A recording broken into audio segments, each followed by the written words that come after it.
அன்பு தந்தை ஈசன் எழில்விழியன் அவர்களின் இதய கனவாக உருவான சேலத்தின் எழில்முகம் வரலாறு அல்ல வாழ்க்கை என்ற இந்த நூல் இன்று உங்கள் கரங்களில் வந்து சேரும் இனிய தருணத்தில் உங்கள் அனைவரையும் வரவேற்கும் பாக்கியம் எனக்கு கிடைத்துள்ளது.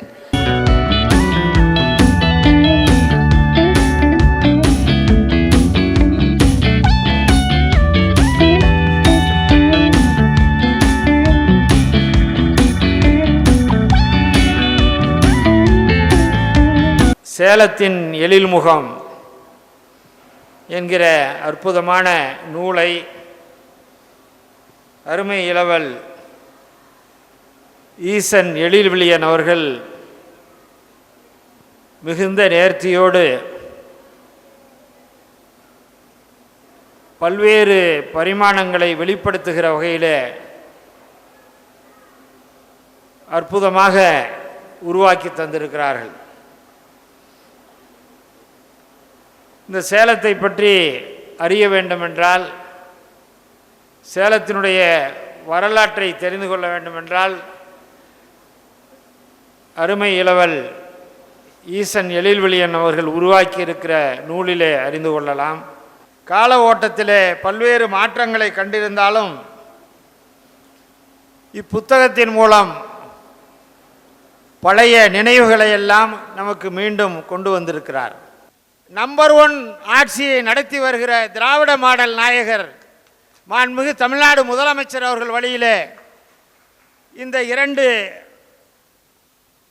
இளவல்களும் நடைபோட்டு வருகிறார்கள். கொள்கை பிடிப்போடு இருக்கக்கூடிய தம்பிமார்கள் அவர்கள் எங்களை பொறுத்தவரை இந்த இயக்கத்திற்கு கிடைத்த மாபெரும் சொத்துக்களாக நாங்கள் எல்லாம் அவர்களை பார்க்கிறோம்.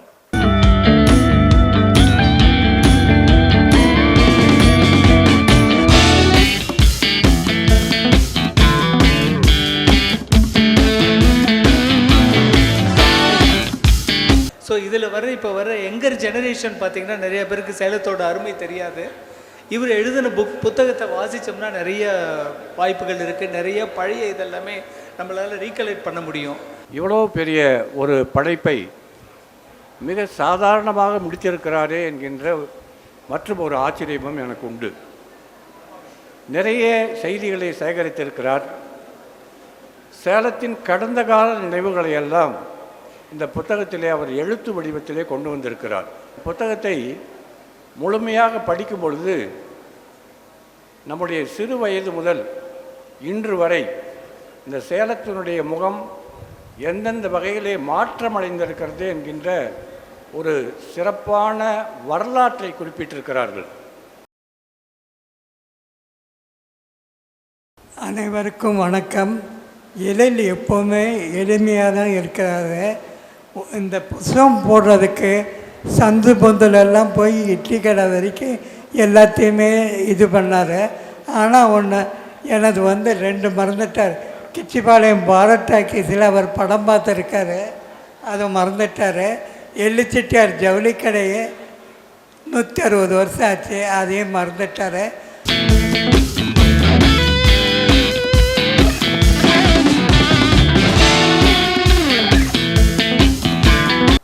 அதாவது சொந்த ஊர், சொந்த வீடு, சொந்த மண் அப்படி எழுதும்போது இந்த புத்தகத்தை படிக்கும்போது எந்த அளவுக்கு எழுதினவருக்கும் இதை படிக்க போகிறவங்களுக்கு இருக்கும் அப்படிங்கிறது எனக்கு தெரியலை. ஆனால் உண்மையிலே இந்த புத்தகத்தை படிக்கும் பொழுது எனக்கு அந்த சிலிர்ப்பு, அந்த உணர்வு எனக்கு நிறையா இருந்துச்சு.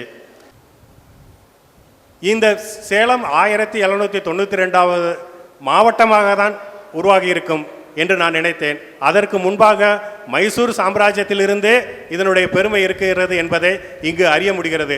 இப்படியான கூட்டங்கள் தொடர்ச்சியாக இந்த புத்தகத்திற்கான விமர்சன கூட்டங்களாகவோ அல்லது இந்த சேலத்தின் முகம் என்ற அடிப்படையில் ஒவ்வொரு கூட்டங்களாகவோ அதில் கலந்து கொண்டால் நானே இன்னொரு புத்தகம் எழுதி விடுவேன் போல இருக்கிறது. அந்த அளவுக்கு விஷயங்களை நீங்கள் இங்கு கொட்டி தீர்த்து கொண்டே இருக்கிறீர்கள். எழிலரசன் அவர்கள் மீண்டும் ஏற்காடை பற்றி முழுமையாக எழுத வேண்டும். ஏற்காடை பற்றி எழுதினால் அதுக்கு அரை புத்தகமே தேவைப்படும். 68 கிராமங்கள் இருக்கிறது.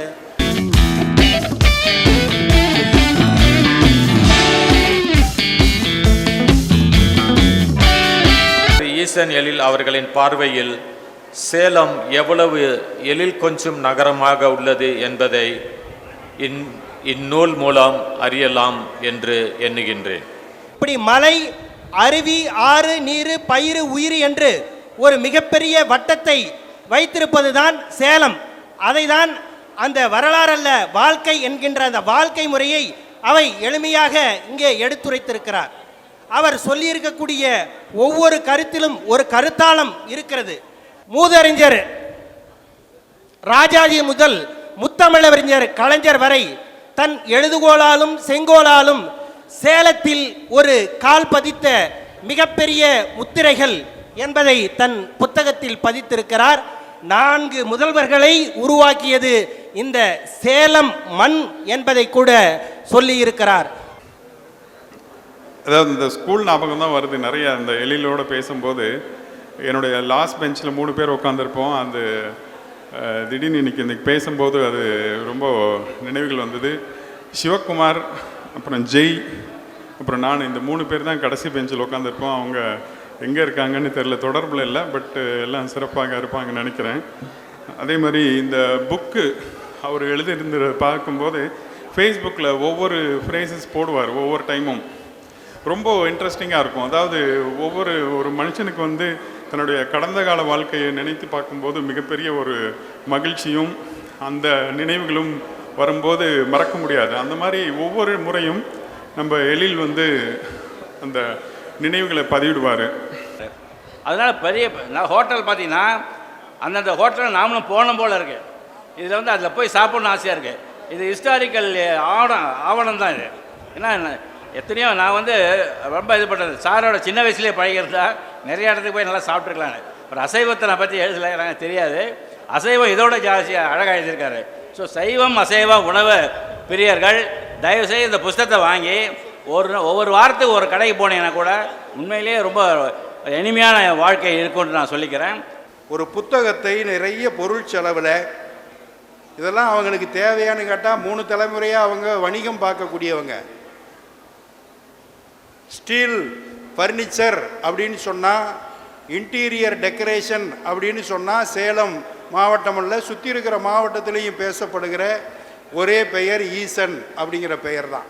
இந்த புத்தகத்தை எடுத்தோடனே எழில் என்ன எழுதியிருக்காருன்னா, சமர்ப்பணம் சொல்லியிருக்காரு. என் வாழ்வோடும் என் உணர்வோடும் கலந்த சேலம் மக்களுக்கு இந்நூல் என் அன்பு காணிக்கை. 3 எண் போட்டிருக்கார். இது தேவையா? எண் இல்லாமையே வாசிக்கிறீங்களுங்க.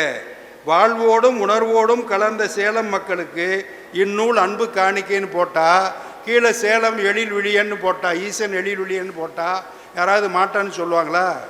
எழில் விழின்னு எழுதலைன்னு சொல்லிடுவாங்களா? இதில் எத்தனை 3 எண்? என் வாழ்வோடும் என் உணர்வோடும் கலந்த இந்நூல் சேல மக்களுக்கு இந்நூல் என் அன்பு காணிக்கை.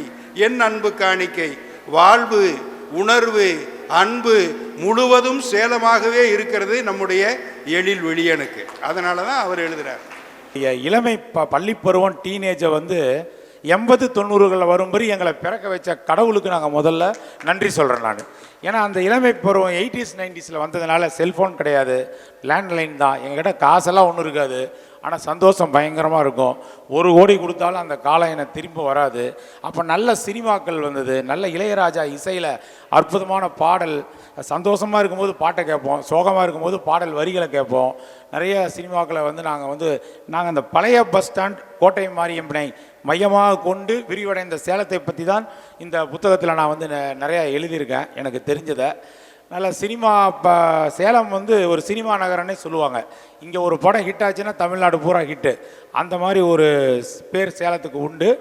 சேலம் மக்களுடைய இயல்பாக அவங்க பொழுதுபோக்கு சினிமா தான். அப்புறம் நல்லா ருசித்து சாப்பிட்றது. இந்த 2 விஷயத்தில் அவங்களுக்கு மனநிறைவு கிடைக்கும். ஒரு சிறப்பான ஒரு புத்தகத்தை நாம் எதிர்பார்க்காத வகையில் நமது எதிர்பார்ப்புகளை பூர்த்தி செய்கின்ற விதத்தில் அமைத்து நம் கைகளில் வழங்கியிருக்கின்ற இந்த நூலாசிரியர் மதிப்பிற்கும் மரியாதைக்கும் உரிய தோழர் திரு ஈசன் எழில்வெளியன் அவர்களுக்கு முதலில் எனது நன்றியை தெரிவித்துக் கொள்கின்றேன்.